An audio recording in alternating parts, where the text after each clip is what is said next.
మత్తయి గారు రాసిన సువార్త 13వ అధ్యాయం. మత్తయి గారు రాసిన సువార్త 13వ అధ్యాయం. ఈ 13వ అధ్యాయంలో యేసుక్రీస్తు ప్రభుల వారు అనేక ఉపమానాలు చెప్తారు పరలోక రాజ్యమును గురించి. పరలోక రాజ్యం ఎందుకంటే బాప్తిస్మిచ్చి యోహాను గారు ప్రకటించినటువంటి మాట, పరలోక రాజ్యము సమీపించింది, మీరందరూ మారు మనసు పొందండి. యేసుక్రీస్తు ప్రభుల వారు కూడా అదే పరలోక రాజ్యం గురించి ప్రకటిస్తున్నారు. కాబట్టి పరలోక రాజ్యం ఎలా ఉంటుందో వీళ్ళందరికీ తెలియపరచాలి. ఇలా తెలియపరచడానికి వారితో ఆ పరలోక రాజ్యమును వివరిస్తూ చెప్పినటువంటి మాటలు ఈ అధ్యాయాల్లో కనబడతాయంటాయి. మనకి ఈ రాయబడుతున్న మాటలకు మనం వెళ్ళి చూడగలిగితే సందర్భం 13వ అధ్యాయం మొదటి వచనం. 13వ అధ్యాయం మొదటి వచనం. ఆ దినమందు యేసు ఇంట నుండి వెళ్ళి సముద్ర తీరమున కూర్చుండెను అని రాయబడించాడు. సముద్ర తీరమున కూర్చుండెను. ఆయన ఇంటి దగ్గర కూర్చోలేదట. మరి ఎక్కడ కూర్చున్నాడు? సముద్ర తీరం. సముద్ర తీరాన్ని కూర్చున్నాడు. సముద్ర తీరం బాగుంటుందా? ఇంటి దగ్గర బాగుంటుందా? ఇంటి దగ్గర వాతావరణం బాగుంటుంది. ఇక ఆయన బోధించిన ప్రదేశాలు మీరు గమనించగలిగితే దేవాలయాల్లో బోధించాడు, తర్వాత ఇంటి దగ్గర బోధించాడు, తర్వాత సముద్ర తీరాన్ని బోధించాడు, కొండ మీద కూర్చుని మాట్లాడాడు. అంటే ప్రతి సమయంలో ప్రతి ప్లేస్లో ఆయన మాట్లాడడానికి ఇష్టపడ్డాడు. మీరు గమనిస్తే ఒక్కొక్కసారి ఒక్కొక్క ప్రాంతానికి ఒక్కొక్కరు వస్తారు. మీరు గమనించండి, భారీ సభ ఏర్పాటు చేశారు అనుకోండి, గొప్ప గొప్ప వాళ్ళు వస్తారు. ఇలా ఇంటి దగ్గర ఏర్పాటు చేసాం అనుకోండి, మనలాంటి సామాన్యులు వస్తారు. అవునా కదా? బడా స్పీకర్ వచ్చాడు అనుకోండి, పెద్ద పెద్ద వాళ్ళు హాజరవుతారు. మనలాంటి చోటా స్పీకర్ వచ్చాడు అనుకోండి, చోటా చోటా వస్తారు, బడా బడా రారు. ఎందుకంటే పరిస్థితిని బట్టి, ప్లేసును బట్టి, సమయాన్ని బట్టి చాలామంది హాజరవుతారు. మీరు గమనించగలిగితే పరిసయ్యులు శాస్త్రులు ఎప్పుడు వచ్చేవారు తెలుసా? మీరు ఎక్కడ కూడా కొండ ప్రాంతంలో శాస్త్రులు వచ్చాడని కనపడదు, సముద్ర తీరాన పరిసయ్యుడు వచ్చినట్టు కనపడదు. మరి వాళ్ళు ఎప్పుడు వచ్చేవారు? దేవాలయంలో బోధించినప్పుడు శాస్త్రులు వచ్చేవారు, ఇంటి దగ్గర గొప్ప గొప్ప వాళ్ళు హాజరైనప్పుడు పరిసయ్యులు వచ్చేవారు. ఇలా గొప్ప గొప్ప వాళ్ళు ప్లేసును బట్టి వచ్చేవారు. కానీ ఇక్కడ ఎక్కడంటే సముద్ర తీరాన్ని వచ్చారట. సముద్ర తీరాన్ని వచ్చారంటే మీరు గమనించండి, సముద్ర తీరం దగ్గర కూడా వచ్చారంటే శాస్త్రుల కంటే, పరిచయుల కంటే, అధికారుల కంటే వీళ్ళ మంచోళ్ళ కాదా? Answer please. మంచోళ్ళ కాదా? మంచోళ్ళు.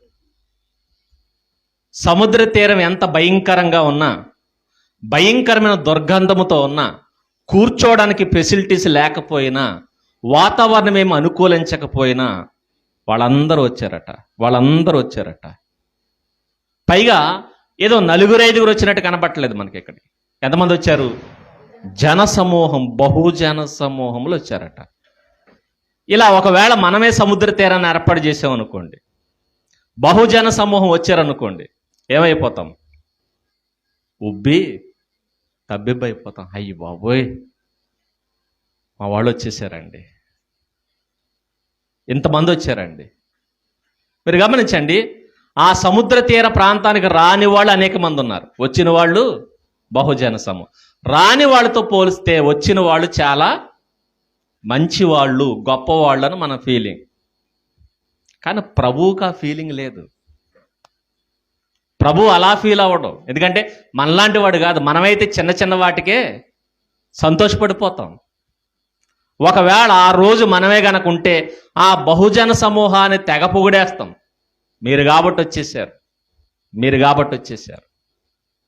కానీ ప్రభు అలా మాట్లాడే తత్వం కాదు. ఇంకా మీరు చెప్పాలంటే కాకినాడలో మనమే లేం. ఎంతమంది ఉన్నారు? చాలామంది ఉన్నారు. రాని వాళ్ళు చాలామంది ఉన్నారు, వచ్చిన వాళ్ళు ఎంతమంది ఉన్నారు? ఇప్పుడు మీరు మనల్ని అడిగితే రాని వాళ్ళు గొప్పవాళ్ళో, వచ్చిన మీరు గొప్పవాళ్ళ? ఇది మన ఫీలింగ్. కానీ ప్రభు దగ్గరికి వెళ్తా అంటాడు, రాని వాళ్ళు ఎలాగూ దరిద్రులు, వచ్చిన వాళ్ళలో కూడా దరిద్రులు ఉన్నాడు అంటాడు. ఇందుకీ ఈ సముద్ర తీరానికి వచ్చిన వేళతో మాట్లాడుతున్న మాటలు మీరు గమనించండి. ఆయన ఉబ్బి తబ్బిబ్బైపోవట్లేదు. వేళలో కొన్ని రకాలు ఉన్నారట. హాజరైన వాళ్ళతో చెప్తున్న మాటలు ఇవి. ఇంకా చెప్పాలంటే హాజరవుతుంది మనమే. రాని వాళ్ళ గురించి మాట్లాడట్లేదు ఆయన. వచ్చిన వాళ్ళలోనే తెగల గురించి మాట్లాడుతుంది. అందుకే దేవుని దగ్గరకు వచ్చిన వాళ్ళలో రకాలు ఉంటారట. ఈ రకాల గురించి మాట్లాడుతున్నాడు. ఏంటి రకాలు అంటే ఎగ్జాంపుల్ ఎత్తుకున్నాడు ఈయన, ఉదాహరణ. ఇంకా చెప్పాలంటే ప్రభువు దగ్గర ఉన్న లక్షణం ఏంటంటే ఏది నేరుగా చెప్పడం.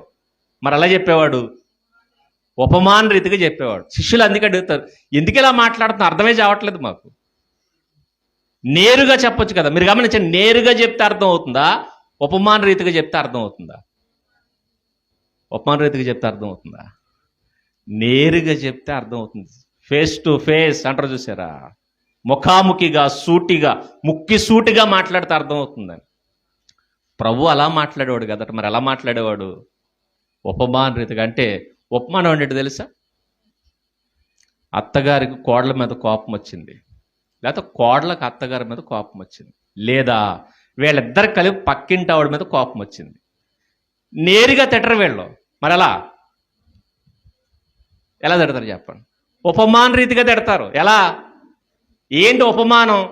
ఆ టైంలో రోడ్డు అంటే ఏ కుక్కో నక్కో లేదంటే ఏ కోడే వెళ్తూ ఉంటుంది. ఆ కోడిని చూసి పనికిమాలిన కోడి, మాయిదారు కోడి, దిక్కుమాలిన కోడి. ఎందుకీ ఈ తిట్లు కోడిక పక్కింటి ఆవిడక? ఆ మనిషిని ఉద్దేశించి ఏం చేస్తున్నారు? ఇదే ఉదాహరణ. అంటే ఇదే నేరుగా తిట్టరు. మరి ఎలా? ఉపమాన రీతిగా తిడతారనమాట. అదే ఎగ్జాంపుల్ అంటే. ఎందుకంటే నేరుగా తిడితే అర్థం అవుద్ది, ఉపమాన రీతిగా తిడితే అర్థం అవుద్ది. అర్థం కాకుండా తిట్టడం. పోనీ తిట్లంటే అర్థం కాకుండా తిట్టారంటే అర్థం ఉంది. యేసుక్రీస్తు బోధట ఉపమాన రీతిగా మాట్లాడేవాడట. అందుకే శిష్యులు అంటారు, అదే అధ్యాయంలో మీరు చూడగలిగితే 10వ వచనం, తరువాత శిష్యులు వచ్చి, నీవు ఉపమాన రీతిగా ఎందుకు వారితో మాట్లాడుచున్నావని ఆయన అడుగుతున్నారు. ఎందుకయ్యా ఉపమాన రీతిగా మాట్లాడతావు? కోడ తిరుగుతున్న మాకే అర్థం కావట్లేదు, మరి వాళ్ళకేం అర్థం అవుద్ది?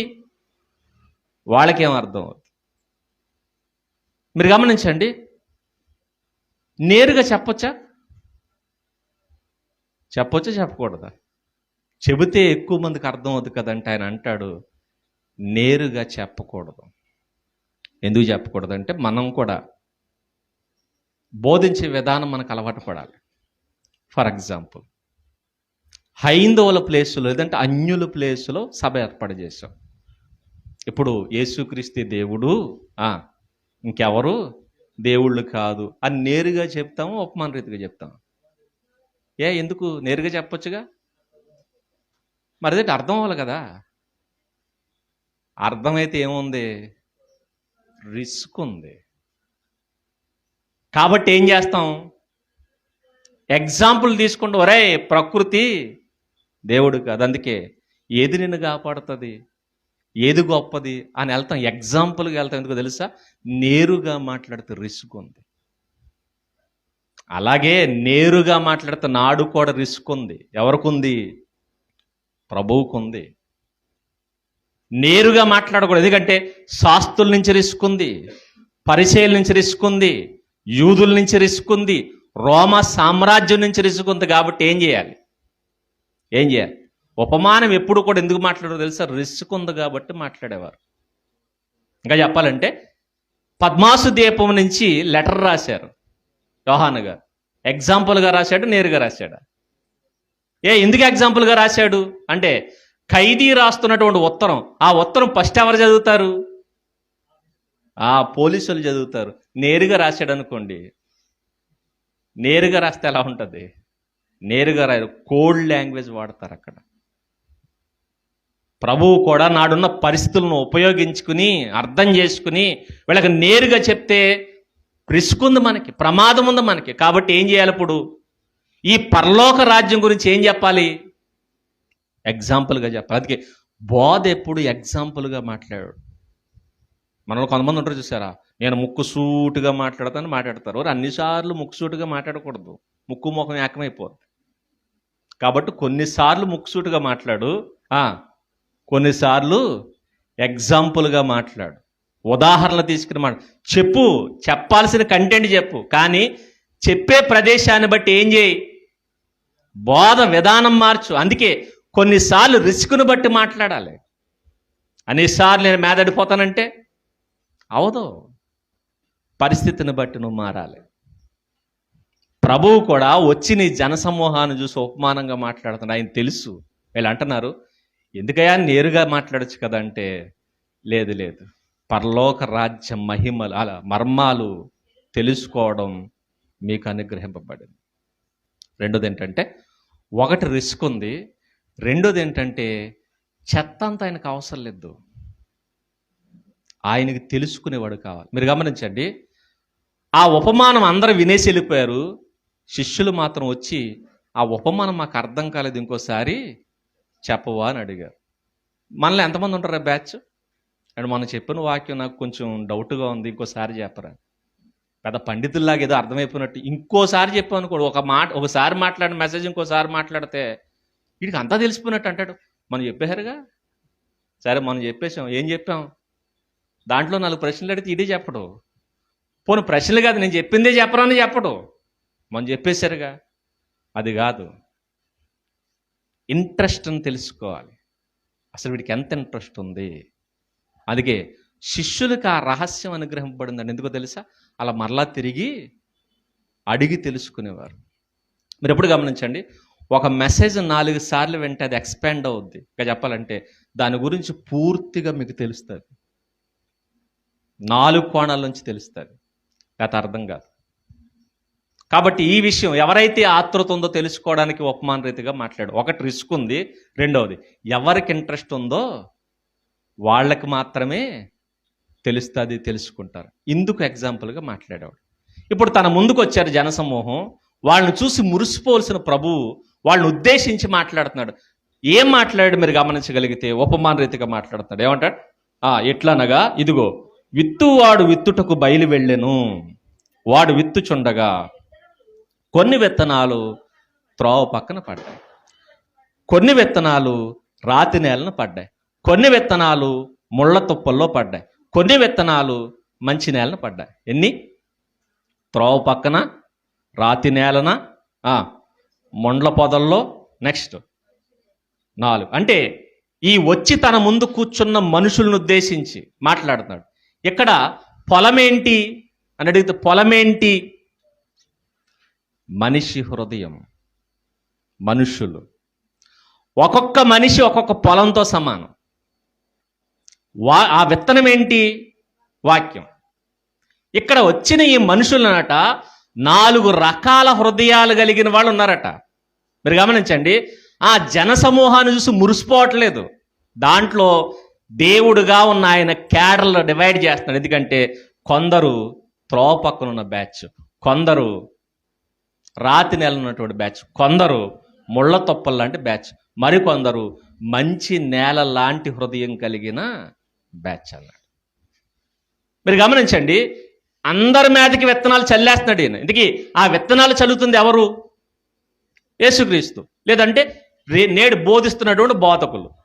ఫర్ ఎగ్జాంపుల్, ఇక్కడ నేను నుంచిని మాట్లాడుతున్నాను, వాక్యం అనే విత్తనాలు తీసుకుని చల్లేస్తున్నాను. ఎక్కడ కూడా మనలో ఎంతమంది కూర్చుంటారు? 4 రకాల మనుషులు కూర్చుంటారు. వాక్యం ఎక్కడ చల్లబడుతున్నా ఈ 4 జాతుల మనుషులు అక్కడ ఉంటారు. ఖచ్చితంగా చూసుకోవాలి. కాబట్టి ఎక్కడ కూర్చున్న మీరు ఏ రకమో నాకు చెప్పకండి, మీకు మీరు చెప్పుకోండి. మీరు ఏ జాతికి చెందిన వాళ్ళు? అసలు దేవుని వాక్యం విన్న ప్రతిసారి కూడా మీరు ఏ జాతికి చెందిన వాళ్ళు, ఏ నేలకు సంబంధించిన వాళ్ళు ఖచ్చితంగా మీకు తెలియాలి. ఎందుకంటే తెలిసినప్పుడు మాత్రం మనకు అర్థం అవుతుంది. ఏంటి ఫస్ట్ బ్యాచ్ అంటే త్రోవ పక్కన ఉంటారు. త్రోవ పక్కన అంటే వీళ్ళకి ప్రభుత్వంలో నడవరు, ఎప్పుడు పక్కనే ఉంటారు. మరి పక్కన ఉండేవాడు ఎందుకు వస్తున్నాడు? వీడు వస్తాడంతే. త్రోవ పక్కన ఉండేవాడు ఎవడో తెలుసా? వాడు దేవుని వాక్యమును అనుసరించాడు, పాటించాడు. మరి పాటించి నువ్వు ఎందుకు వస్తున్నావు? నీకు వాక్యం ఎందుకు అంటే వస్తాడు వచ్చి కూర్చుంటాడు. మరి ఎందుకురా నువ్వు వింటున్నావు? వింటాడంతే.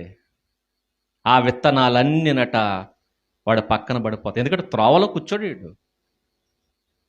ప్రభువు త్రోవలో నడవాలనుకోడు వీడు. చెప్పింది పాటించాలనుకోడు వీడు. అలాంటి వాడితో చెప్తున్న మాట ఏంటి? కొందరు త్రోవ పక్కన ఉంటారు. అది మీరు గమనించండి. కొంతమంది దేవుని సన్నిధికి వెళ్ళిపోయి సీనియర్ సిటిజన్స్ ఉంటారు, చూసారా? బాప్తిస్మ ఎప్పుడు తీసుకున్నారమ్మా?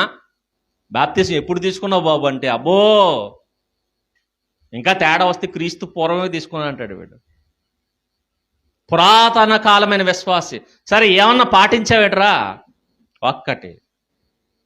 మరి ఎందుకు వస్తున్నానంతే.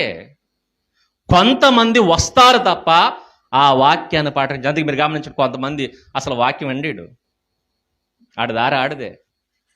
అలా తలకాయ పక్కకు పెట్టుకుని వస్తారు, లేదంటే ముసుగేసుకుని వస్తారు. లేదంటే కొంతమంది తెలివైన మేధావులు అందరూ ఏ చీకట్లోనూ కూర్చుని ఏం చేస్తారు? నిద్రపోతాడు. ఆడి దారి ఆడిదే. ఇంకా మన స్త్రీలకైతే ఓ ఫెసిలిటీ ఉంది. ఏంటది? చక్కటి ముసుగు లేదా చెక్కటి ముసుగు వేసి దాన్ని కాస్త ఎదరకలాగి అయిపోయింది. కళ్ళు మూసుకుని వారి ధ్యానంలో ఉంటారు. మాకు ఈ జ్ఞానం అక్కర్లేదు. మరి ఎందుకు వచ్చేది ఇప్పుడు పొద్దున్న చీకటితో వచ్చేది. తేడా వస్తే ప్రతి ప్రార్థనకు అటెండ్ అవుద్ది. మరి ఏమంటున్నావు? వినదో. ఎందుకంటే నాకు వాక్యము అవసరం లేదు. కొంతమంది సిటిజన్స్ ఉంటారు, చూసారా? కొంతమంది అంటారు, పాస్టర్ గారు ఏదని చెప్తున్నారు అనుకోండి, మరి అబద్ధం ఆడకూడదని చెప్పాడు. వీడంటాడు, ఎవడాడకుండా ఉంటాడు అని. ఆడకుండా ఎవడ బతకగలడు? ఈ మాట ఎందుకు మాట్లాడుతున్నాడు అంటే అర్థం ఏంటి? మీరు గమనించండి. అంటే అబద్ధం ఆడకూడదన్న వాక్యం అక్కడ పడగానే దుష్టుడు ఆ వాక్యం మింగేసి వీడు కూడా చెప్తున్నాడు, ఒరే అబద్ధం ఆడకుండా నువ్వు అస్సలు బతకలేదు. ఎందుకంటే నువ్వు నా ప్రియమైన కుమారుడివి. నా బతికే అబద్ధాలు. నేను నిన్ను కన్నాను. ఎన్ని మాసాలు మోసి? 9 మాసాలు కాదు. అబ్బో ఇప్పటిదాకా నేను మోస్తానే ఉన్నాను. నేను 9 సంవత్సరాలు నేను మోస్తూనే ఉన్నాను. నువ్వు నా కుమారుడు అబద్ధం ఆడకుండా ఎలా బతుకుతా అంటే మీరు గమనించండి, ఈ వాక్యం ఏమైపోతుంది ఇప్పుడు? వాడు ఎత్తిపోతుంది అని మీరు గమనించండి. కొంతమంది ఈ కామెంట్లు చేసేవాళ్ళు ఉండరా? మీకు వాక్యం ప్రకటిస్తున్నప్పుడు బ్యాక్ సైడ్ కూర్చుని కొంతమంది కామెంట్ చేస్తుంటారు. అబ్బో చెప్పేస్తున్నాడు, ఎవడ బతకగలడు అంటాడు. అంటే అర్థం ఏంటి తెలుసా? దుష్టుడు వచ్చి వాక్యం ఏం చేస్తున్నాడు? ఎత్తుకుపోతున్నాడు. వీడు త్రోవలో ఉండే రకం కాదు. మరి ఏ రకం? త్రోవ పక్కన ఉంటాడు. తాగకూడదన్నా అనుకోండి, తాగకూడదా? ఆడంటాడు, ఈ తాగుబోతుల గురించి ఎందుకండి? మరి ఏం చెప్పాలి? రోజు ఆడ అంటే ఇలా వాక్యం చెప్తుంటే తాగుబోతుల గురించి ఎందుకండి? ఆడొచ్చి నాకు ప్రసంగం చేస్తున్నాడు. ఏమని? భార్య భర్తకు ఎలా లోబడాలో చెప్పన్నాడు. ఎందుకంటే ఈడికి లోబడమని చెప్పాలి. ఎందుకలా ఆవిడకి నేను వీడు తాగేసిన ఏం చేయాలి ఇప్పుడు? అమ్మ మీ ఆయన తాగేసి నేను తన్నేస్తాడు, నువ్వేం చేయకు, మాట్లాడకమ్మా, మౌనంగా ఉండు. ఎందుకంటే దేవుడు చెప్పాడు ఏమని? మీ ఆయన పతియే పత్రాయిచుకుని కొట్టేయాలండి. అలా చెప్పాలంటే నాకు ప్రసంగం చేస్తున్నాడు. అలా కాదు, ఇలా చెప్పని అంటే వీడు అర్థం ఏంటి చెప్పండి? నేను నడవను కాబట్టి నువ్వేం చేయకు. మరి ఎందుకు వచ్చావు? నడవనప్పుడు ఎందుకు వచ్చావు? నీకెందుకు వాక్యం? నువ్వెందుకు వచ్చి కూర్చుంటున్నావు అంటే వస్తాడు. కొంతమంది ఇలా పాటించని వాళ్ళు వస్తారు. అవునా కాదా? ఈ బ్యాచ్ ఉంటుందా ఉండదా? ఈ సముద్రం వారి నుంచున్న వాళ్ళు కూడానట ఈ బ్యాచ్ ఉన్నారట. మీలో కొంతమంది నేను ఏం చెబుతున్నాను మీకు అవసరం లేదు, వస్తారు. ఎందుకు వస్తారు? సాయంత్రం పలహారం పెడతారని రావచ్చు, సంఘంలో పేరు కోసం రావచ్చు, శ్మశానంలో చోటు కోసం రావచ్చు, లేదా పిల్లల పెళ్లి చేస్తారని రావచ్చు, చచ్చిపోతే మన ఇంట్లో వాళ్ళకి భోజనం తెస్తారని రావచ్చు, లేదంటే హాస్పిటల్లో ఉంటే మనం చూడడానికి వస్తారని రావచ్చు. కొన్ని స్వప్రయోజనాల కోసం వస్తారు తప్ప ప్రభువు మార్గంలో వీళ్ళు నడవమంటే నడవరు. నడవని వీళ్ళు సంఘాన్ని అనుసరిస్తూ ఉంటారు, సంఘంలో కూర్చుంటారు. అలాంటి వాళ్ళు చెప్తున్నాడు, మీరు త్రోవ పక్క నుండే బ్యాచ్. మీ దగ్గర వాక్యం పడగానే దుష్టుడు వచ్చి ఎత్తుకుపోతాడు. ఇప్పుడు నేను అడుగుతున్నా, ఇలాంటి వాళ్ళు మీలో ఉంటే గుర్తుపెట్టుకోండి, మీరు త్రోవ పక్కనుండే బ్యాచ్, మీకు పరలోక రాజ్యం దక్కదు. మీరు త్రోవ పక్కనుండే బ్యాచ్. పాటించేవాడికే వాక్యం, పాటించేవాడికే వాక్యం, దాన్ని అవలంబించేవాడికే వాక్యం, ప్రభువును ఫాలో అయ్యేవాడికే వాక్యం. కాబట్టి ఈ విలువైన వాక్యం నీకు ప్రయోజనకరంగా మారాలంటే నువ్వు త్రోవలో ఉండు. త్రోవ పక్కనెందుకు? త్రోవ పక్కనెందుకు? ప్రయాసపడి వస్తున్నాం, కూర్చుంటున్నాం, వింటున్నాం. ఈ సమయాన్ని కూడా లోకంలో ఎంజాయ్ చేయొచ్చు, వదిలేసి వస్తున్నాం. వచ్చింది నువ్వు పాటించినప్పుడు ఎందుకు నీకు వాక్యం? అది ఆయన అంటున్నాడు, ఎంతమంది వచ్చారు, దీంట్లో కొంతమంది త్రోవ పక్కనుండే బ్యాచ్. నిజంగా ఆయన గురించి అంటారు, మొహమాటము లేనివాడట. వస్తే మనం పొగుడుతాం, వచ్చిన వాళ్ళని వాయించే రకమైన. వచ్చిన తర్వాత అన్నాడు, మీరందరూ కొంతమంది త్రోవ పక్కనుండే రకం, నన్ను ఫాలో అవ్వర్రా, మీరు నన్ను ఫాలో అయ్యే రకం కాదు. కాబట్టి త్రోవ పక్కనుండే బ్యాచ్. ఇక రెండో బ్యాచ్ ఉందట. ఏంటి ఆ బ్యాచ్? రాతి నేల. ఒకడు అసలు వాక్యం ఎండో, వాక్యం వినే టైపు కాదు. వాక్యం విన్న వాడు ముఖం ఆమదం తాగినట్టు పెడతాడు, వాడు ముఖం రకరకాలుగా మారిపోద్ది. వీడు త్రోవ పక్కన ఉండే బ్యాచ్. రెండో వాడు రాతి నేల నుండే బ్యాచ్. వాక్యాన్ని సంతోషంగా వింటాడటండి, వీడు ముఖం ఎలిగిపోద్ది. ఇది రాతి నేల నుండే బ్యాచ్. వీళ్ళెవరు అంటే వీళ్ళకు ఒక లక్షణం ఉందట. ఏంటి లక్షణం అంటే చూడండి, ఏం రాయబడుతుంది?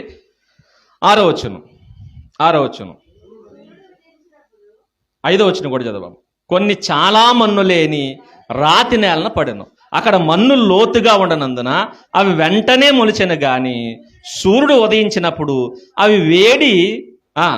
అవి మాడి వేరు లేనందున ఎండిపోయాయి.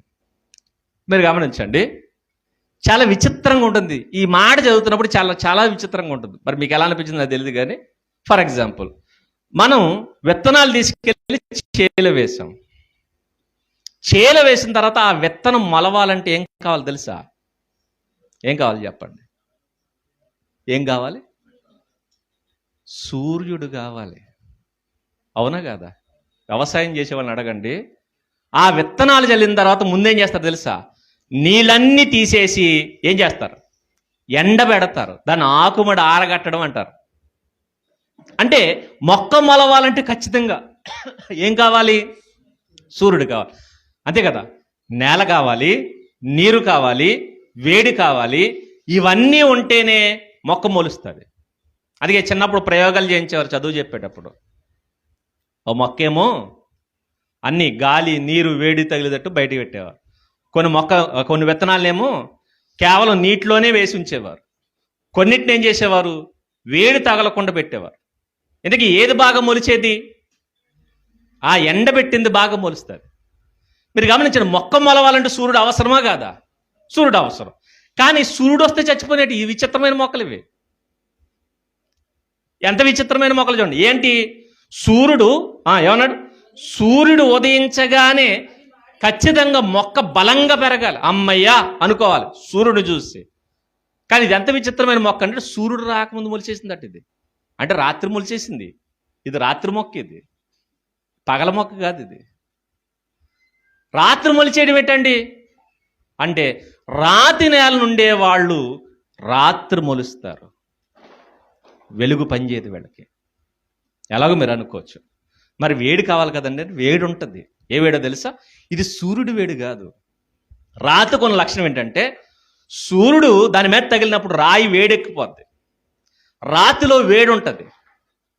ఈ రాతి నేలను ఎప్పుడైతే మొక్కలు పడ్డాయో ఈ రాతికున్న వేడిని చూశారు, ఆ వేడికి మొక్క మొలిసిపోయింది. ఎందుకు? ఏ వేడికి మొలవాలి? సూర్యుని వేడికి మొలిస్తే నిలబడుతుంది. రాతి వేడికి మొలిస్తే సూర్యుడు వస్తే చచ్చిపోద్ది. నా మాట అర్థమవుతుందిగా? నా పాయింట్ అర్థమైంది కదా? అర్థమైపోతే వ్యవసాయ శాస్త్రం చదువుకోండి, ఇంకా నేనేం చేయలేను. ఎందుకంటే చెబుతున్న మాట మీరు గమనించండి, సూర్యుడు ఖచ్చితంగా మొక్కకు అవసరం. రాతి వేడికి మొలిచిన మొక్కలు. ఏంటి మొక్కలు అంటే కొన్ని ఉంటాయి. కొందరు వాక్యానికి మొలవరు. ఇంకా చెప్పాలంటే కొందరు ఏ వేడికి మొలుస్తారు తెలుసా? దేవుని వేడికి మొలిచే రకాలు కాదు ఇవి. మనుషులు వేడికి మొలుస్తారు. మనుషులు వేడికి. ఎలాంటి మనుషులు అంటే ఈ రాతి నెల నుండి బ్యాచ్ ఏంటి తెలుసా? ఈ బ్యాచ్ని మనం దేంతో పోల్చాలంటే వీళ్ళ శ్రమలు. ఎందుకంటే ఆల్రెడీ ఏ నేలలో ఉన్నారు వీళ్ళు? కఠినమైన నేల, రాతి నేల ఉన్నారు. రాతి నెల ఉన్నంటే ఇలా పరిస్థితి సరిగ్గా బాగాలేదు. శ్రమల్లో ఉండొచ్చు, ఇబ్బందుల్లో ఉండొచ్చు, శోధనలో ఉండొచ్చు. ఇలాంటి వాళ్ళు కొందరు దేవుని వాక్యాన్ని సంతోషంగా అంగీకరిస్తారు. మీరు అందుకే గమనించండి, బాగున్నవాడు గమ్మున దేవుని దగ్గరికి వస్తాడా? బాధల్లో ఉన్నవాడు దేవుని దగ్గర గమ్మున వస్తాడా? బాధల్లో ఉన్నవాడు గమ్మున చేస్తాడండి. అందుకే కొంతమంది గట్ట భారతదేశంలో ఉన్నప్పుడు వాక్యం సరిగ్గా అర్థం అవ్వట్లేదట. వీళ్ళని తీసుకెళ్ళి ఎడార్లు అడేస్తే అదర్ కంట్రీలో, అరబ్ కంట్రీలు తీసుకెళ్ళి ఆడేస్తే ఆ ఎడార్లో బాగా అర్థం అవుతున్నట్టండి దేవుడు. ఎందుకు? అక్కడ బాధలు ఎక్కువ ఉంటాయి. బాధల్లో భగవంతుడు చాలా బాగా అర్థమవుతాడు మనకి. ఇంకా చెప్పాలంటే ఆ టైంలో సరైన వాక్యం అక్కర్లా, మరేంటి, ఏదో ఒక సాక్ష్యం సరిపోద్ది మనకి. అవునా కదా? కొంతమంది సాక్ష్యాలకు మొలిచేస్తారు వాళ్ళు. మీరు గమనించండి, వాక్యానికి మొలిచే టైప్ కాదు వీళ్ళు, సాక్ష్యాలకు మొలిచేస్తారు. సాక్ష్యపు వేడి, ఇంకా చెప్పాలంటే మంచి పట్టున్న ప్రసంగపు వేడి తగలదు వీళ్ళకి. మరి ఏం తగులుతుంది అంటే ఎవడో ఒకడు పనికిమాలిన సాక్ష్యం చెప్తాడు. ఈ మధ్యకాలంలో ఒక వీడియో ట్రెండ్ అయిన చూసారు, ఆవిడ ఎవరో సాక్ష్యం చెప్తుందండి, మహాతల్లి ఏ గ్రహం నుంచి వచ్చిందో తెలియదు కానీ అసలు అలాంటి సాక్ష్యం నా జీవితంలో ఎప్పటివరకు ఇన్ని సంవత్సరాలు వచ్చినా ఎప్పుడేం లేదు నేను. అలాంటి సాక్ష్యం కత్తెట్టి నరికేసాడు అంటుంది, నేలనేసి కొట్టేసాడు అంటుంది, అయినా లేచి నడిచేస్తున్నారు. మరి ఇది ఎక్కడి డోరో నాకు అర్థం కాలేదు. అసలు గొడ్లతో నరికేసాడట, నడువు 2 ముక్కలు అయిపోయిందట, అయినా బలంగా నిలబడి మాట్లాడుతుంది. ఏంటి ఈ విచిత్రం అండి? అదో రకమైన సాక్ష్యం. అసలు మొత్తం ట్రెండింగ్లోకి వచ్చేసింది. చూశారు, ట్రెండింగ్లోకి వచ్చేసింది. ఇలాంటి సాక్ష్యాలకు మొలిచేసే రకాలు చూడండి. ఎలా మారేవరా? అలా మారేసాను. ఎలా? ఆ రోజు ఆయన సాక్ష్యం చెప్పాడండి, ఆ సాక్ష్యానికి నేను వచ్చేసాను. ఏంటిది? ఏ వాక్యపు వేడికి మొలవాల్సిన నీవు ఇలాంటి విషయాలకి మొలుస్తున్నావు. ఎలాంటి వాళ్ళు అంటే బాగా శ్రమంలో ఉన్నారు. ఓ మాట వినపడతా, ప్రయాసపడి భారం మోసుకునిచున్న సమస్త జనులారా నా యొద్దకు రండి అనగా, నా అమ్మయ్య ఈ భారం అంతా ఎవరి మీద ఎట్టేయచ్చు? యేసుక్రీస్తు మీద ఎట్టేస్తారట. ఆయన చూసి ఆ శిలువ మీద వేలాడుతున్నప్పుడు ఏమనిపించాలండి మనకి? ఆయన ఇంత కష్టపడితే మన భారం ఆయన మీద ఏం పెడతాం అనిపించాలా? శిలువ మోసుకుంటూ వెళ్తున్నాడు ఆయన గోల్గొతా కొండ ఎక్కుతూ. వీళ్ళకి ఏమనిపిస్తుంది తెలుసా? ఎలాగూ శిలువ మోస్తున్నారు కాబట్టి ఏం చేద్దాం, మన భారం కూడా నెత్తి మీద ఎట్టేద్దాం అనుకునే రకాలు. అంటే ఈ భుజం ఖాళీగానే ఉంది కదా, ఒక భుజం మీద శిలువ ఉంది, ఇంకో భుజం మీద ఏం ఆడదాం, నువ్వు కూడా ఎక్కే.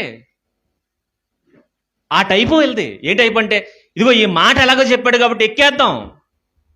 ఇలాంటి బ్యాచ్ ఉంటుంది. ఇలాంటి బ్యాచ్, ఈ బ్యాచ్ అంతా ఎక్కడ కూర్చునే రకం తెలుసా?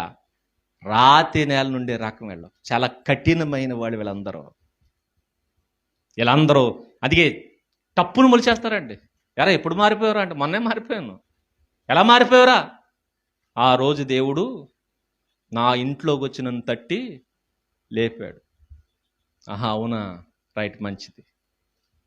తర్వాత 1 సంవత్సరం తర్వాత కనపడితే, వదిలేశానుగా దేవుడిని. ఎందుకు వదిలేశావు? దేవునిలోకి వస్తా నాకేం జరిగింది, నాకేమి ఇచ్చాడు అంటాడు. అంటే చూడండి, అప్పుడు మొలిచేశాడు, ఇప్పుడు ఎండిపోయాడు.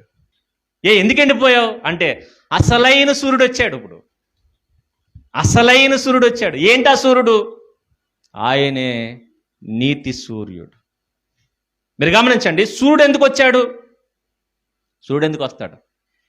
దేవుడు మన దగ్గరకు వచ్చేసరికి ఏమనిపిస్తుంది తెలుసా? వేడి అనిపిస్తుంది. అందుకే శ్రమలు ఎందుకు వస్తాయి తెలుసా అండి? శ్రమలు నీకు వస్తాయంటే అర్థం ఏంటో తెలుసా? దేవుడు నీ దగ్గరకు వచ్చాడని అర్థం. సూర్యుడు రాగానే వేడి పెరుగుద్ది. వేడి ఎందుకంటే మొక్కను బతికించడానికి ఏం కావాలి? వేడి కావాలి. అంటే నిన్ను బతికించడానికి దేవుడు ఏం పెడుతున్నాడు నీకు? శ్రమలు ఎందుకు కలుగుతున్నాయంటే దేవుడు అనుకున్నాడు నేను బతికించాలని. కానీ మన బతికి ఏంటంటే ఏమైపోతున్నాం? ఆ శ్రమలకు ఎండిపోతారు చాలామంది. శ్రమలకు ఎండిపోయేవాడు రాతి నెల దేనికో మొలిచాడు. వీడు ఏ వేడుకో మొలిచాడు. శ్రమల్లో మొలిచిన వాడు స్ట్రాంగ్గా ఉంటాడు. తిమోతి గురించి పౌలు గారిస్తున్న సాక్ష్యం ఏంటి తెలుసా? నీవు నా శ్రమలను చూసి నన్ను వెంబడించావు. తిమోతి ఎలా మొలిచాడు? పౌలు గారు శ్రమలను చూసి మొలిచాడటండి. మీరు గమనించండి, కొంతమంది దేవుళ్ళు ఎలా నిలబడతారు తెలుసా? సుఖాలను చూసి సుఖాలు అనుభవించే వాళ్ళని చూడడం, కష్టాలు అనుభవించేవాడిని చూస్తాడు. కొంతమంది సేవకులు అయిపోయారు, ఎలా చూసే తెలుసా? కార్పొరేట్ బోధకులను చూసి మనం కూడా కార్లలో తిరగచ్చు, మనం కూడా ఫ్లైట్లో తిరగచ్చు, మనం కూడా సూట్లు వేసుకోవచ్చు, మనకు కూడా సెలబ్రిటీలు అయిపోవచ్చు అని సేవకులు అయిపోయిన వాళ్ళు ఉన్నారు.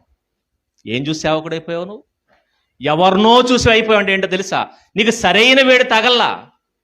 సరైన వేడి ఎక్కడ తగులుతుంది? సేవలో ఉన్నవాడిని చూడు, సువార్తలో ఉన్నవాడిని చూడు, శ్రమలు పడుతున్నవాడిని చూడు. ఆ శ్రమల గనక నువ్వు దేవునిలో నిలబడితే అప్పుడు నువ్వు సరైన మొక్కవే. కానీ రాతి నెల నుండేవారు ఏ బ్యాచ్?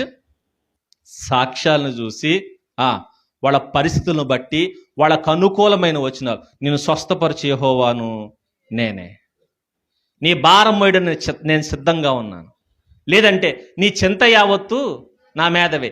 ఇలాంటి గోల్డెన్ వర్డ్స్ అన్నీ ఏరుకుని అవే మొలుస్తాయి వీళ్ళ దగ్గర, అవే మొలుస్తాయి.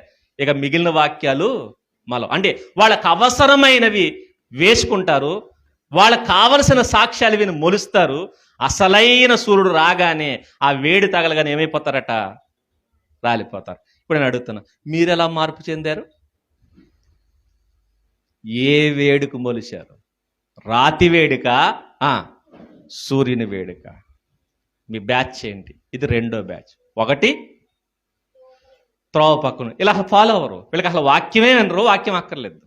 రెండోది వాక్యం వింటారు, కానీ వీళ్ళకి అనుకూలమైన వాక్యం వింటారు, వీళ్ళకి అనుకూలమైన సాక్ష్యాలు వింటారు, వీళ్ళ అనుకూలమైన బోధకులను చూసుకుంటారు, వాళ్ళని వెంబడిస్తారు.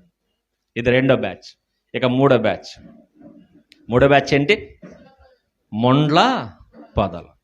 మీరు గమనించండి, మొండ్ల పొదలు మంచివా చెడ్డవా? మంచివా చెడ్డవా? చెడ్డవి కాదు. విత్తనానికి ముండ్ల పొదలు చాలా మంచివి. ఫర్ ఎగ్జాంపుల్, మనం విత్తనం వేసి దాని చుట్టూ ఏం చేస్తాం? కంచేస్తాం. మొక్క చుట్టూ ఏం చేస్తాం? కంచేస్తాం. కంచె దేనికి? దాని సెక్యూరిటీ. ఇంకా చెప్పాలంటే ముండ్ల తొప్పల్లో విత్తనాలు పడినాయి అంటే దానికి ఏముంది? ప్రొటెక్షన్ ఉంది, రక్షణ ఉంది. ఎందుకు రక్షణ ఉందంటే ఆ గింజకు, విత్తనానికి పక్షులు శత్రువులు. ఆ పక్షి చూసింది అనుకుని ఏం చేస్తుంది? తినేస్తుంది, దాన్ని మింగేస్తుంది. లేదు, అది మొలకైంది. మొలకైన తర్వాత పశువులకు దాని శత్రువు. పశువు చూసింది అనుకుని ఏం చేస్తుంది? ఆ మొక్కను తినేస్తుంది. కాబట్టి పశువుల నుంచి కాపాడడానికి ఆ విత్తనం చుట్టూ, ఆ మొక్క చుట్టూ ఏముంటే మంచిది? కంచె ఉంటే మంచిదే కాదా? ఇప్పుడు మీరు గమనించండి, ఈ ముండ్ల పొదలో ఈ విత్తనానికి మంచివా చెడ్డవా? విత్తనానికి చాలా మంచిది, కానీ ఎదిగి చెట్టేసరికి మాత్రం మంచిది కాదు. మొలకగా ఉన్నప్పుడు, విత్తనంగా ఉన్నప్పుడు మాత్రం మంచిది. ఏంటి విత్తనాలు? ఏంటి ముళ్ళ పొదలంటే ఆయన అంటాడు ఐహిక విచారాలు. ఇంకా చెప్పాలంటే కొన్ని బాధ్యతలు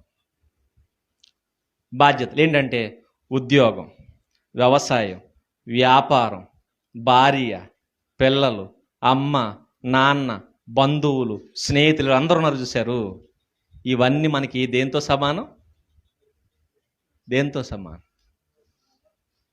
అలా అనకుండా బాగోదు. కంచె అనుకుందాం. మనకేంటిది? మన చుట్టూ కంచె అన్నమాట. అంటే మనం ప్రొటెక్షన్ చేయడానికి వ్యవసాయం మంచిది, వ్యాపారం మంచిది, నెక్స్ట్ ఉద్యోగం మంచిది, భార్య మంచిది, పిల్లలు మంచిది, అమ్మా నాన్న మంచివాళ్ళు, బంధువులు మంచోళ్ళు, స్నేహితులు మంచోళ్ళు, మన చుట్టూ వీళ్ళు రక్షణగా ఉంటారు, ఆర్థికపరమైన సహాయం చేయడానికి. కానీ మనం ఎదిగేసరికి వీళ్ళ అడ్డంగా మారిపోతారు. ప్రారంభంలో మనకు బాగుంటుంది, ఒక పక్క నేను వ్యాపారం చేసుకుంటాను, ఇంకో పక్క దేవుని కార్యక్రమంలో పాల్గొంటాను, నేను ఉద్యోగానికి వెళ్తాను, నెక్స్ట్ దేవునిలో కూడా ఎదుగుతాను, నేను వ్యవసాయం చేసుకుంటాను, దేవుళ్ళు ఎదుగుతాను, నేను స్నేహితులతో కలిపి వాళ్ళ ఫంక్షన్లకు హాజరవుతాను, దేవుని కార్యక్రమాలకు హాజరవుతాను, బంధువులను చూసుకుంటాను, సంఘాన్ని చూసుకుంటాను, నెక్స్ట్ భార్య పిల్లలతోనూ గడుపుతాను, సంఘములో బాధ్యతలను కూడా నేను వహిస్తాను. ఎప్పుడు చెప్పండి? నువ్వు విశ్వాసగా ఉన్నప్పుడు ఇవన్నీ చాలా బాగుంటాయి. కానీ మనం ఎదిగేసరికి ఏమవుతుందో తెలుసా? విశ్వాసంలో ఎదుగుతున్నాం అంటే అర్థం ఏంటి? ఒక పక్క సంఘ బాధ్యతలు పెరుగుతాయి, రెండవది వీళ్ళు కూడా పెరుగుతారు. ఈ బాధ్యతలు పెరుగుతాయి, ఈ బాధ్యతలు పెరుగుతాయి. ఇప్పుడు ఏది మనం బ్యాలెన్స్ చేయాలి? ఏది చేయాలి? ఏది చేస్తారు చెప్పండి? ఫర్ ఎగ్జాంపుల్, సంఘములో మొట్టమొదటి మనం విశ్వాసగా ప్రవేశించాం. అప్పుడు మన బాధ్యత ఏంటి? వస్తాం, కూర్చుంటాం, కుర్చీలు వేస్తాం, బరకాలు వేస్తాం, లేదంటే వంట చేస్తాం, అక్కడికి వెళ్ళి ఉల్లిపాయలు కోస్తాం, కూరగాయలు కోస్తాం, వంట చేస్తాం, వడ్డిస్తాం, వెళ్ళిపోతాం. ఇది ప్రారంభంలో మనది ఒక పాత్ర మాత్రమే. తర్వాత ఒక సంవత్సరం పోయేసరికి నీ పాత్ర పెరుగుద్ది, 2 సంవత్సరాలకి నీ పాత్ర పెరుగుద్ది, సంఘంలో నీ పొజిషన్ మారుతుంటుంది. అలాగే కుటుంబంలో కూడా మన స్థాయి పెరుగుతుంటుంది. ఈ రెండిటి మధ్య మన జీవితం చూసుకుంటే బ్యాలెన్స్ చేయడం నీకు తెలిసి ఉండాలి. ఒకటి, ఈ బాధ్యతలు మంచివి, కానీ నీ విశ్వాస జీవితాన్ని కొన్నిసార్లు ఇవే ఆటంకంగా మారిపోతాయి. ఉద్యోగం చేస్తున్నాం, సంఘాన్ని చూసుకున్నాం, ఉద్యోగం చేస్తున్నాం, సంఘాన్ని చూసుకున్నాం. ఈలోగా ఉద్యోగంలో ప్రమోషన్ వచ్చింది, సంఘంలోనూ ప్రమోషన్ వచ్చింది. సంఘంలో పెద్దవయ్యావు, ఉద్యోగంలో ప్రమోషన్ వచ్చింది. ప్రమోషన్ వచ్చిన తర్వాత అన్నారు, నువ్వు ఈ ఊరు వదిలిపెట్టేసి వేరే ఊరికి వెళ్ళిపోవాలి, ట్రాన్స్ఫర్ అయ్యి. మరి అక్కడ సంఘం ఏమైపోద్ది? అప్పుడు ఏం చేయాలి చెప్పండి? ఇక్కడ నీకు 10,000 ఇస్తున్నారు, అక్కడికి వెళ్తే 30,000 ఇస్తారు. ఇక్కడ అద్దెంట్లో ఉన్నావు, అక్కడ సొంత ఇల్లు ఉంటుంది, నీకు క్వార్టర్స్ ఇస్తారు. మీరు గమనించండి, సంఘమును నడిపించాలా అది చూసుకోవాలి. ఇంకా చెప్పాలంటే ఒకవేళ నువ్వు వెళ్ళిపోతా టైంలో సంఘం విచ్ఛిన్నమైపోద్ది. ఎందుకంటే సంఘములో ప్రాముఖ్యమైన పాత్ర అనేది. ఏం చేస్తాం చెప్పండి? ఒకవేళ ఈ సిచ్యువేషన్ మనకు వస్తే ఏం చేస్తాం? పోతా పోయింది దిక్కుమాల సంఘం. మళ్ళీ మన కాన్ఫిడెన్స్ తెలుసా? ఎక్కడ కట్టాను మళ్ళీ అక్కడికి వెళ్ళి నేను మరలా కడతాను. నాటకాలు ఆడకో, నువ్వు కట్టవు, నాశనం అయిపోతావు. అది మీరు గమనించండి, ముండ్ల తుప్పల్లో పడుతున్న విత్తనాలు మొలిచాయట, కానీ వీటితో పాటు ముండ్ల పొదలు కూడా మొలిచాయట. అవి ఎదిగి వీటిని ఏం చేశాయి? అణిచేసి. మీరు మీ చుట్టూ సెక్యూరిటీ ఉంచుకోండి, కానీ మీ చేతిలో కత్తి కూడా ఉంచుకోండి. ముండ్ల తుప్పల్లో ఉన్న మీరు ఏం చేయాలి తెలుసా? చేతులు ఏముండాలి మనకి? కత్తి ఎందుకు?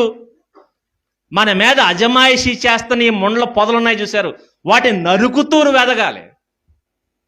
ఇంకా చెప్పాలంటే అవి నీకు రక్షణగా ఉండాలి తప్ప అవే నిన్ను తొక్కేసేటట్టు ఉండకూడదు.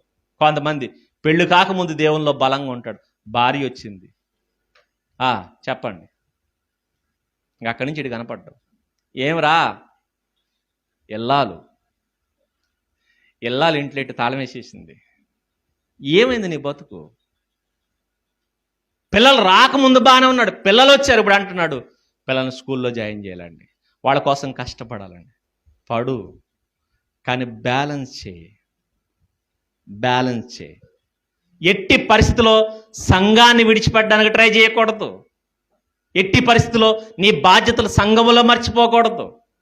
కాబట్టి నువ్వేం చేయాలంటే, ఒక పక్క నీ మీద ఒకవేళ నీ భార్య కానీ, నీ తల్లి కానీ, నీ తండ్రి కానీ, నీ బంధువులు కానీ, నీ స్నేహితులు కానీ నిన్ను అణిచేయడానికి ట్రై చేస్తే, నీ ఉద్యోగ బాధ్యతలు కానీ, నీ వ్యాపార బాధ్యతలు కానీ ఏదైనా నేను తొక్కేయడానికి ట్రై చేస్తే, వాటిని అవసరమైతే నరికేసి మరీ నువ్వు ఎదగాలి.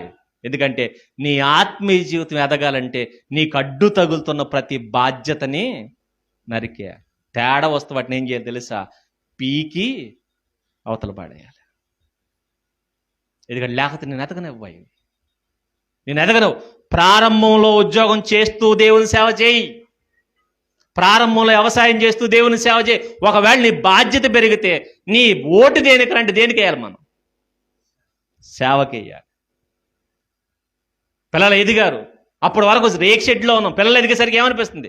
ఇల్లు కావాలి, బాధ్యత పెరుగుద్ది, డబ్బు కావాలి, అప్పులు పెరుగుతాయి. కానీ నువ్వు జాగ్రత్తగా చూసుకో. ఒకవేళ నీ భార్యని ఇల్లు కావాలని అడుగుతుంది అనుకోండి, దానికి ఒకవేళ నీ సంఘ బాధ్యత అడ్డమైతే ఏం చేయాలి? బంగారం కావాలని అడిగింది, లేదా పిల్లలకు మంచి భవిష్యత్తు కావాలని అడుగుతుంది. ఏంటి పరిస్థితి? అర్థమయ్యేటట్టు నీ భార్యకు చెప్పు, నీ భార్యతో మాట్లాడు. ఎందుకో తెలుసా? ఆ బంధాలు మనకి దేనికి ఆటంకం కాకూడదు? నీ సేవకు ఆటంకం కాకూడదు. నీ ఆత్మీయ జీవితంలో ఎదగడానికి ఆటంకం కాకూడదు. చెప్పు, అందుకంటాడు అలా అని చెప్పి భార్యను విడిచిపెట్టేమని చెప్పడు. మాట్లాడు, అర్థమయ్యేటట్టు మాట్లాడు. మన స్థితి ఏంటో చెప్పు, మన పరిస్థితి ఏంటో చెప్పు. వాళ్ళకి అర్థమయ్యేటట్టు, వాళ్ళ కళ్ళు తెరిచేటట్టు మాట్లాడు. ఈ రెండు బ్యాలెన్స్ చేయాలి మనం. ఎందుకంటే కోరికలు పెరుగుతాయి, సంఘములో బాధ్యతలు పెరుగుతాయి. అటు బరువులు పెరుగుతాయి, ఇటు మన పరిస్థితులు కూడా మారుతూ ఉంటాయి.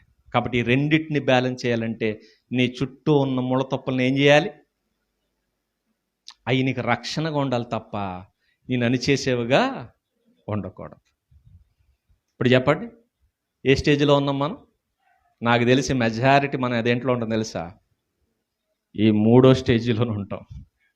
ఎందుకంటే బ్యాలెన్స్ చేసుకోలేక సతమతం అయిపోతూ ఉంటాం. కొంతమంది బాధ్యతలు పెరిగిపోయి దేవునికి దూరం అయిపోతున్నారు. బాధ్యతలు విడిచిపెట్టొద్దు. ఆ బాధ్యతల కోసం కష్టపడి, ఇంకా చెప్పాలంటే ఒకవేళ నీ బాధ్యతలు, కుటుంబ బాధ్యతలు నెరవేర్చడానికి ఓటీ చేయి, డ్యూటీ చేస్తే సరిపోవట్లేదేమో. దేవుని కోసం ఒక పక్క కష్టపడు, నీ కుటుంబం కోసం మరొక పక్క కష్టపడు. రెండింటిని బ్యాలెన్స్ చేయాలి మనం. రెండింటిని బ్యాలెన్స్ చేయాలి. అంతేగాని అవి పెరిగిపోయి వీటిని చేయకూడదు. చాలా జాగ్రత్తగా చూసుకోవాలి, చాలా జాగ్రత్తగా. అది మీరు గమనించండి. ముండ్ల తుప్పలకున్న లక్షణం ఏంటో తెలుసా? నీరెక్కువ తాగేస్తుంది. నీరెక్కువ తాగేస్తుంది. స్నేహితులు ఎక్కువైపోయారు మనకి. మన టైం ఎవరు తినేస్తారు చెప్పండి? స్నేహితులు తినేస్తారు. అలాంటప్పుడు స్నేహితులను ఏం చేయాలి? కట్ చేసే. లోక సంబంధమైన స్నేహాలు, దేవుల్లో గడపడానికి నీకు ఆటంకమైన స్నేహాన్ని కట్ చేసేయి. బంధువులు మాట్లాడితే పెళ్ళి దినం అన్నారు అనుకోండి, వాళ్ళ చుట్టూ తిరిగితే మన కార్యక్రమాలు ఎవడు చేస్తాడు? కట్ చేసే. పనికి మాలినవి. వాళ్ళు దేవుల్లో లేనప్పుడు, దేవుని దగ్గరికి వాళ్ళు రానప్పుడు ఆ బంధుత్వంతో నీకెందుకు? కట్ చేసే. అవసరమైతే కట్ చేసే.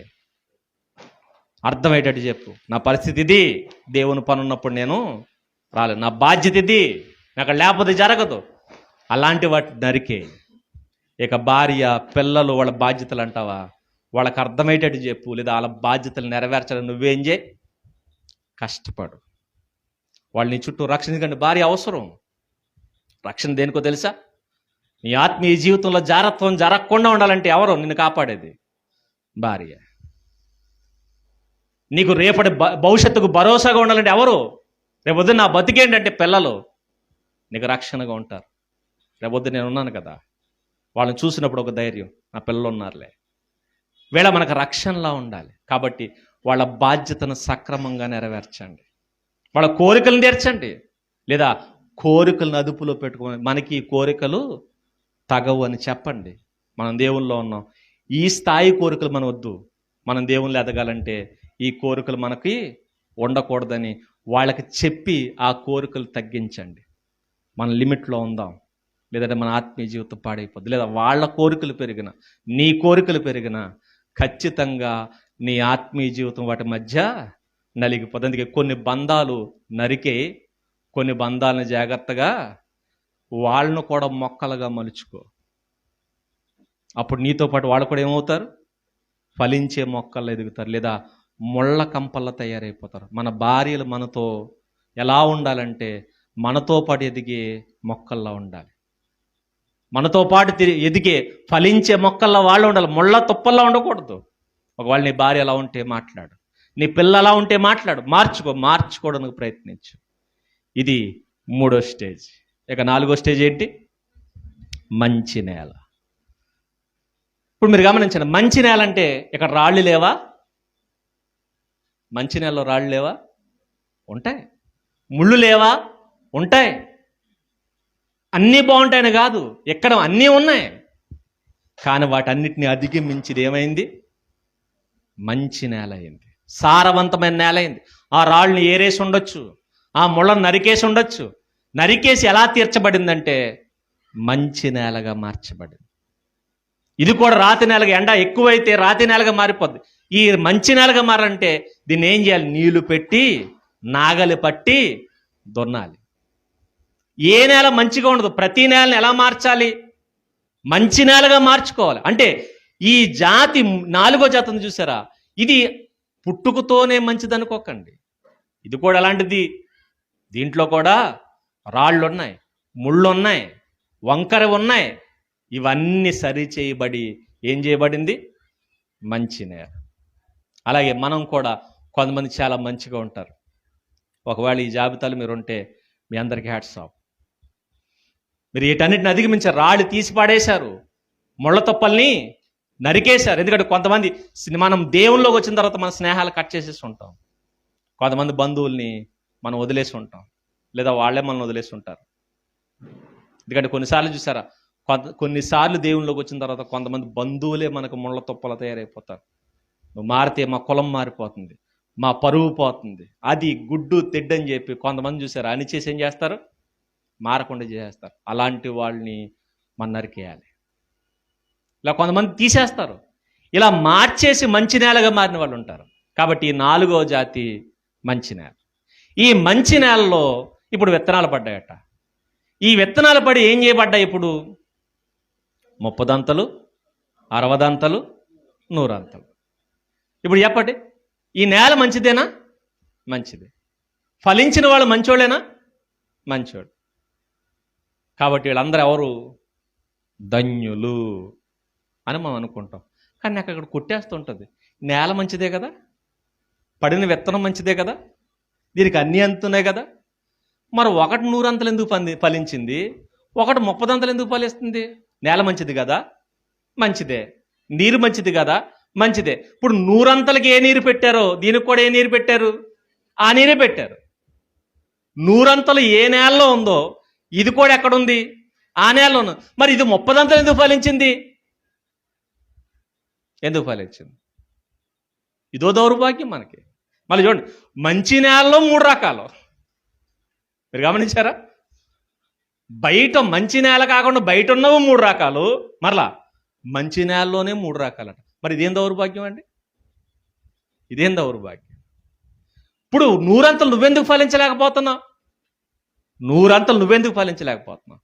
మంచి నేలలో ఉన్నప్పుడు, మంచి ఎరువు నీకు అందుతున్నప్పుడు, మంచి నీళ్లు నీకు తగులుతున్నప్పుడు, అన్నీ నీకు మంచి దొరుకుతున్నప్పుడు నువ్వు 30 దంతల దగ్గర ఎందుకు ఆగిపోతున్నావు అంటే మనం తృప్తి పడిపోతాం.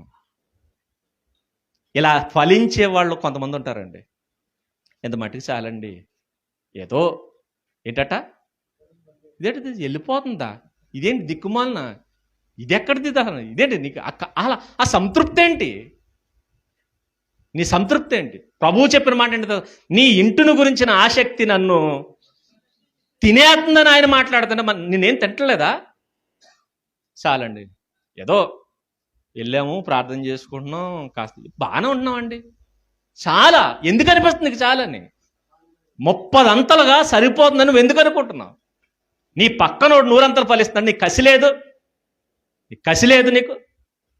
వాడు 100 అంతలు ఫలిస్తుంటే నేను ఎందుకు 30 అంతల దగ్గర ఆగిపోవాలని ఎందుకు అనుకోవట్లేదు? మనం ఎవరిని చూస్తాం తెలుసా? ఆ ముండ్లతో పొడితో పోలిస్తే నేను బాగానే ఉన్నానండి. నెక్స్ట్, ఆ రాతి నేలడితో పోలిస్తే నేను బాగానే ఉన్నానండి. నెక్స్ట్, ఆ త్రోవ పక్కనోడితో పోలిస్తే నేను బాగానే ఉన్నానండి. ఆడిని చూస్తున్నావు తప్ప నీ పక్కన ఒకడు ఉన్నాడే, వాడు 100 అంతలు ఫలిస్తున్నాడు, వాడిని ఎందుకు చూడట్లేదు? వాడిని ఎందుకు చూస్తలేదు? ఇక 60 అంతలోడు ఈడేమనుకుంటాడు? ఆ త్రోవ పక్కన ఉన్నవాడు కన్నా, ఈ ముండ్ల పొదలో ఉన్నవాడు కన్నా, ఆ రాతి నేలవాడు కన్నా, ఈ 30 అంతలు ఫలించేవాడు కన్నా ఎవరు బెటరు? నేను బెటరు. మరి పక్కన 100 అంతలో ఎందుకు తీసుకోవట్లేదు? 100 అంతలో ఎందుకు తీసుకోవట్లేదు? ఏంటంటే ఎందుకు రావట్లేదు మనకు కసి? మన టార్గెట్ ఎలా ఉండదు తెలుసా? నేను కూడా ఎంత ఫలించాలి? 100 అంతలు ఫలించాలి. నీ పక్కోడు 100 అంతలు ఫలిస్తున్నప్పుడు, నీ పక్కోడు 100% కష్టపడుతున్నప్పుడు, నీ పక్కోడు 100% ఎఫెక్ట్ పెడుతున్నప్పుడు, నీ పక్కోడు 100% పరిశుద్ధంగా బతుకుతున్నప్పుడు నువ్వెందుకు చేయలేకపోతున్నావు? నువ్వెందుకు చేయలేకపోతున్నావు అంటే నువ్వెక్కడో రాజీ పడిపోతున్నావు అన్నమాట. నువ్వెక్కడో రాజీ పడిపోతున్నావు. అన్నీ ఏరేసావు కదా, రాళ్ళు తీసేసావు, ముళ్ళ తుప్పల్ని ఏరేసావు. మంచి నేలగా మార్చుకున్న తర్వాత కూడా నువ్వెందుకు అలా ఉండిపోతున్నావు? 30 దంతలకు ఎందుకు ఆగిపోతున్నావు? 60 దంతల దగ్గర ఎందుకు ఆగిపోతున్నావు? ఎందుకు కాంప్రమైజ్ అవుతున్నావు? లోకంలో ఉన్న వాళ్ళు చూడండి, ఎగ్జామ్ రాసి ఏం కొట్టాలి? ర్యాంక్ కొట్టాలి. ఒకడు ఉంటాడు, నేను పాస్ అయితే చాలు. ఎవడు బెటర్ చెప్పండి? ఎవడు బెటర్? మనం కూడా పాస్ అవుతా. ఇదేం దిక్కుమాలిన ప్యాచ్ మంది. నువ్వెందుకు కాంప్రమైజ్ అవుతున్నావు? నువ్వెందుకు కాంప్రమైజ్ అవుతున్నావు? ఖచ్చితంగా మనం కూడా ఏం చేయాలి? ర్యాంక్ కొట్టాలి. అనిపించట్లేదా? టార్గెట్ ఎలా ఉండదు తెలుసా? నేను కూడా ఎంత ఫలించాలి? 100 అంతలు. పౌలు గారు చెప్పినట్టు మనం ఎందుకు బతకలేకపోతున్నాం? ఆయనలో ఎందుకు ఉండలేకపోతున్నాం? పైగా అంటాం ఆయన చాలా గొప్పడు. మరి నువ్వు దిక్కుమాలినోడువా? నీకున్న కాళ్ళు చేతులు ఆయనకున్నాయి, నీకున్న శరీరం ఆయనకుంది, నీకు ఇచ్చిన ఆత్మను ఆయనకి ఇచ్చాడు. ఆయన 100% చేసి నేను అంటున్నాడు, ఇదిగో నేను 100% పూర్తి చేశాను. మరి నువ్వు? ఏదో చేశాను.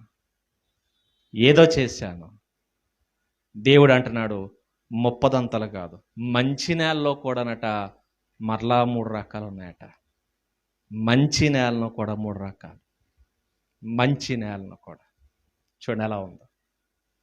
ఇప్పుడు నేను అడుగుతున్నా, ఏ నేలలో ఉన్నాం? ఒకవేళ త్రోవ పక్కన ఉంటే నీ జీవితం ఏంటో నువ్వు చెక్ చేసుకోవాలి. రాతి నేలనుంటే నీ జీవితం ఎలా ఉందో చెక్ చేసుకోవాలి. లేదండి ఇట్లా ఎక్కడలోనూ నేను లేనంటే, ఒకవేళ మంచి నేలని నువ్వు ఉంటే నువ్వెంత ఫలిస్తున్నావు? నీ ఫలింపు లెక్కలు వేసుకో. మళ్ళీ కొంతమంది చూడండి, ఆయన చాలా మంచోడండి కానీ కోపం ఎక్కువ అండి. అదెందుకు మానలేకపోతున్నా? ఆయన అన్నీ మంచి చేస్తాడండి, ఆయన ప్రతి సత్కార్యంలోనూ ఉంటాడండి. కాకపోతే అప్పుడప్పుడు అలా దారి తప్పుతాడు. అదెందుకు అవుతుంది?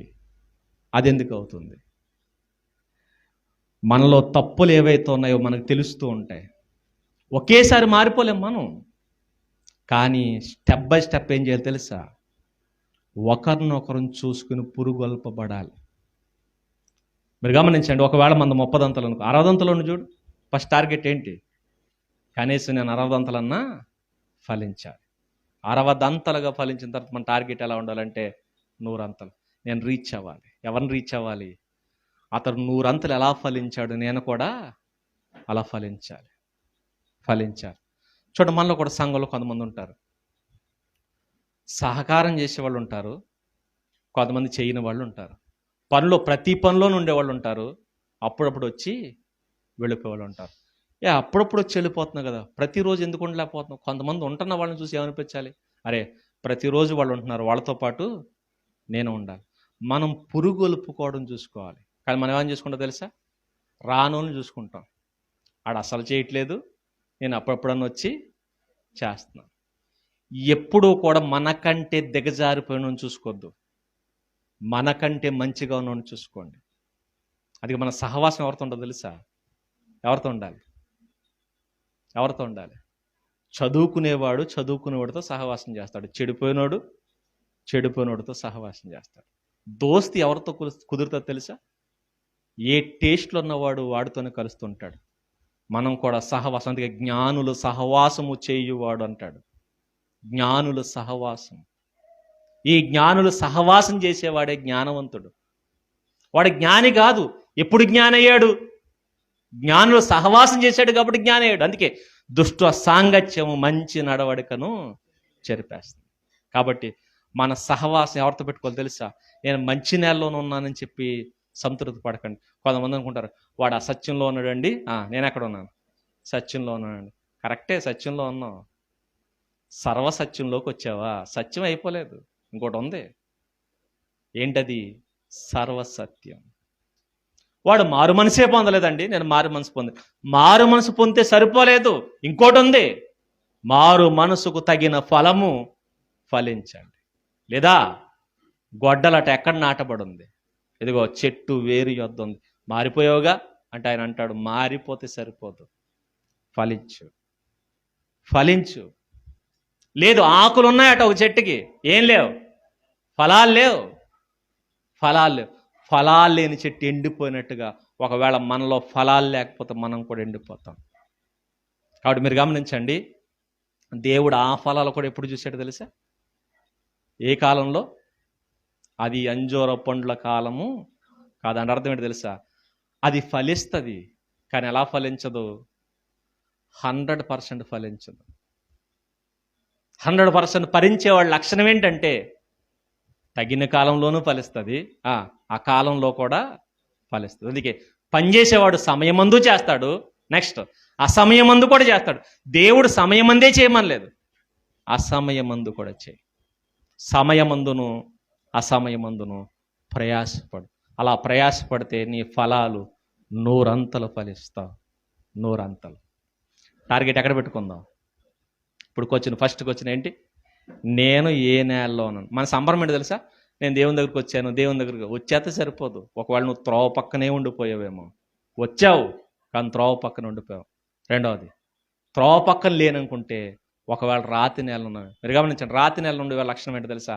వీళ్ళు కొన్ని అవలంబిస్తారు. త్రోవ పక్కన వాడు అసలు ఏది చేయడు. రాతి నేల ఉన్నవాడు చేస్తాడు ఏంటంటే, ఇలా ఏ బోధ అయితే విన్నారో ఆ బోధను అవలంబిస్తారండి. ఏంటి ఆ బోధ అంటే? 7 వారాలు రమ్మంటే 7 వారాలు వెళ్తారు, 14 వారాలు రమ్మంటే 14, అట్టిపొళ్ళు తెమ్మంటే అట్టిపొళ్ళు తెస్తారు, భోజనాలు ఎట్టమంటే భోజనాలు ఆడతారు, కానుకలు ఇమ్మంటే కానుకలు ఇస్తారు, లేదు ఉత్సవం చేయమంటే ఉత్సవం చేస్తారు, పాస్టర్ గారు కాళ్ళు గడిగేయమంటే కాళ్ళు గడిస్తారు. అవలంబిస్తున్నారా? అవలంబిస్తారు. రాతి నేలను ఉన్నవాడు దేవుడు చెప్పింది అవలంబించడు. మరి ఎవరు చెప్పింది అవలంబిస్తాడు? మనుషులు చెప్పింది అవలంబిస్తాడు. త్రోవ పక్కన ఉన్నవాడు ఏదీ పాటించడాడు, రాతి నెలలో ఉన్నవాడు ఇది పాటిస్తాడు. ఇక ముండ్ల తొప్పల్లో ఉన్నవాడు వీడు పాటిస్తాడు వాక్యాన్ని, కానీ కుటుంబాన్ని, స్నేహితుల్ని, బంధాల్ని, బంధుత్వాల్ని ప్రేమించి దేవుని కంటే వాళ్ళని ఎక్కువ ప్రేమించి దేవుని విడిచి వెళ్ళిపోతాడు. అది వద్దని చెప్తున్నాడు, అది వద్దని చెప్తున్నాడు. ఇక మూడోది, మంచి నేల ఉండేవాళ్ళు మరలా 3 రకాలట. ఈ జాబితాలో మనం ఎక్కడున్నాం మీరు గమనించండి. అంటే ఈ మంచి నేల ఉండేవాడు పాటిస్తాడు, వింటాడు, పాటిస్తాడు, కానీ 30 చేస్తున్నాడంటే వీడు సగమే పాటిస్తాడు, సగమే పాటిస్తాడు.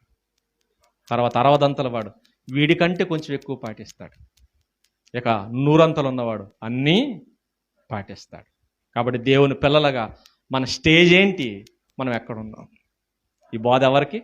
రాని వాళ్ళకి, వచ్చిన వాళ్ళకా? వచ్చిన వాళ్ళు. ఈ ఉపమానం ద్వారా ఏం చెప్పే మాట ఏంటంటే, నా దగ్గరకు వస్తున్నారు సరే, వస్తున్న మీరు ఎలా ఉన్నారు? నా విత్తనాలు మీ నేలలో ఫలిస్తాయా? ఫలించవా? నా మాటలు మీరు పాటిస్తారా? పాటించరా? నా కోసం ఫలాలు ఇస్తారా? ఎవరా? ఎవరా? ఇదే ఆ రోజు వాళ్ళకు ప్రసంగం చేస్తూ చెప్తున్నాడు, మీ నేలలు 4 రకాలు, మీ వ్యక్తిత్వాలు 4, మీ మనస్తత్వాలు 4, దాంట్లో ప్రయోజనకరమైంది ఒకటే. మళ్ళీ ఆ ఒక్కటిలో మళ్ళా 3 రకాలు. ఈ 3 రకాలు 100 ఫలం పొందేది ఒకే ఒక్క జాతి, 100 ఫలించేవాడు. కాబట్టి దేవుని పిల్లలుగా ఆ ఉపమానం ద్వారా తెలుసుకుని ఎప్పటికప్పుడు మీరు ప్రశ్నించుకోండి, దేవుని సన్నిధిలో ఉంటున్నాను, నేను ఎలా ఉన్నాను, ఎక్కడున్నాను, నా స్థానం ఏంటి, నా స్థాయి ఏంటి, నా పని ఏంటి, నా వర్క్ ఏంటి, నా ఫలం ఏంటి, ఏ స్థానంలో ఉన్నాను. ఇలా మనం ఎప్పటికప్పుడు చూసుకుంటూ వెళితే ఒకవేళ మనం తక్కువ స్థాయిలో ఉండొచ్చు, కానీ మెరుగుపరుచుకోవడానికి అవకాశం ఉంటుంది. ఎందుకంటే వాక్యం ఎందుకు తెలుసా అంటే, మనం పరిపూర్ణతలో ఉన్నామని కాదు, మనం పరిపూర్ణలు చేయడానికే వాక్యం. ఇంకా చెప్పాలంటే నేను కూడా 100% ఫలించే జాబితాలో లేకపోవచ్చు. అది ఈ వాక్యం చూసినప్పుడల్లా ఎప్పుడు వెతుక్కుంటూ ఉంటాను, నాకంటే బెటర్గా బతికే వాళ్ళు ఎవరున్నారు, నాకంటే బెస్ట్గా జీవిస్తున్న వాళ్ళు ఎవరున్నారు, నాకంటే దేవుళ్ళు ఆత్మీయంగా నిలబడిన వాళ్ళు ఎవరున్నారు. ఎందుకంటే వాళ్ళ సాన్నిహిత్యం నాకు అవసరం, వాళ్ళతో సహవాసం నాకు అవసరం. అది కొన్నిసార్లు ఆ సహవాసం కోసం అవసరమైతే ఇల్లు విడిచిపెట్టేస్తాం, అవసరమైతే నా వ్యాపారాన్ని ఎప్పుడో విడిచిపెట్టేశాను. ఎందుకంటే నాకు కావలసింది నేను 100% దేవుని కోసం ఫలించాలి. ఈ టార్గెట్ పెట్టుకుని ముందుకు అడిగేయాలి. మనలో కూడా అలా ఫలించే వాళ్ళు ఉంటారు, వెతుకుదాం. మనం కూడా ఏం చేద్దాం? ఫలిందాం. ఎంత ఫలిందాం? 100% ఫలిందాం. దేవుడు అలాంటి ఫలాలు మన నుంచి పొందుకునేలా బతుకుదాం. అలాంటి ధన్యత దేవాతి దేవుడు మనందరికీ దయచేయునుగాక. ఆమేన్. ప్రార్థన చేసుకుందాం.